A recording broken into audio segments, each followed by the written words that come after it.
আসসালামু আলাইকুম রহমতুল্লাহি ওয়া বারাকাতু। সুপ্রিয় দর্শক শ্রোতা, পবিত্র মাহে রমজান আসলে শয়তানকে বন্দী করা হয়। এই কথাটা কি সত্যি? এটা হাদিসের কথা, তবে এটাকে মিথ্যা বলে উল্টিয়ে দিয়েছেন। তো শয়তানকে বন্দী করা হয়, হাদিসটা কোন জায়গায় আছে? সুনানু ইবনে মাজাহ ১৬৪২ নম্বর হাদিস।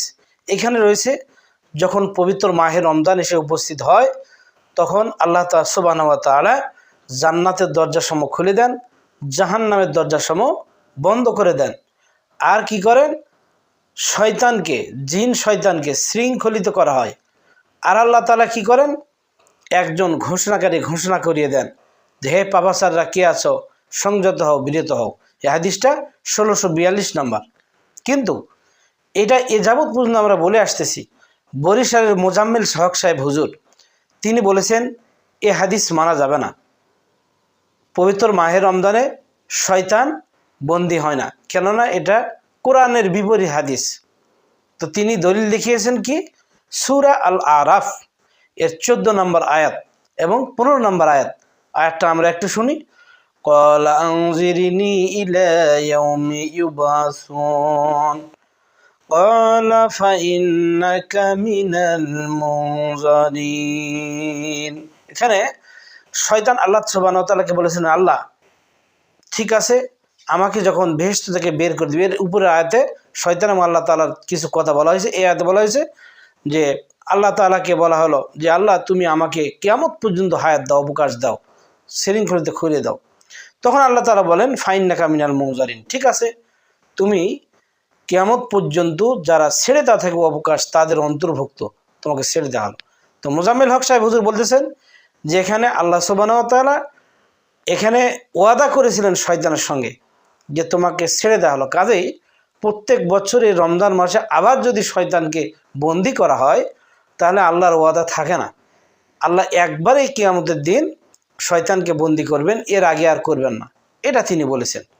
তো সুপ্রিয় দর্শক শ্রোতা, এইরকম বিভ্রান্তিকর বেড়াজালের মধ্যে তো এখন আবদুল্লাহ জাহাঙ্গীর স্যার, কুষ্টিয়া বিশ্ববিদ্যালয়ের উপাচার্য, তিনি বলেছিলেন যে হাদিসের নামে জালিয়াতি তিনি বের করেছেন।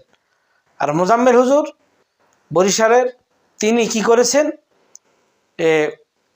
কোরআনের বিপরীত যে হাদিস, কোরআনের সঙ্গে যার সাংঘর্ষিক, সেটা তিনি মানতে চান না, বলেন এটা পরিত্যাজ্য।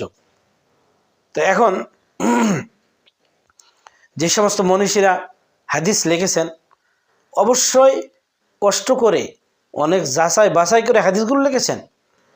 এখানে আমাদের কিছু বুঝার ভুল থাকতে পারে।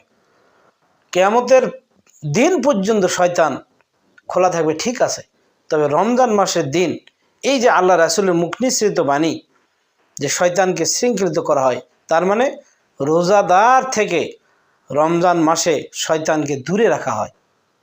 এর অর্থ এটা দাঁড়াবে, এটা মুহাদ্দিস কিরামগণ তিনারা উল্লেখ করেছেন, এটা আমার ব্যক্তিগত কথা না। মুহাদ্দিস কিরামগণ আরও বলেছেন যে একজন শয়তান যখন শৃঙ্খলিত থাকে, তখন রোজাদারের কাছে যেতে পারে না, তাকে ফিরতে দেওয়া হয় না। রোজাদার নামাজ পড়তে যায়, তখন শয়তান নিরাশ হয়ে যায়। সারাদিন যখন রোজা থাকে একজন ব্যক্তি, তখন শয়তান নিরাশ হয়ে যায়। তখন শয়তান বলে যে আমার সব শেষ এতদিনের, ওর কাছে আর ভিড়তে চায় না, বা আল্লাহ পাক তার থেকে অনেক দূরে রাখেন। এর অর্থ হচ্ছে এটাই। সুতরাং এখানে দেখা যাচ্ছে যে কোরআন এবং হাদিসের মধ্যে কোনো সাংঘর্ষিক নাই।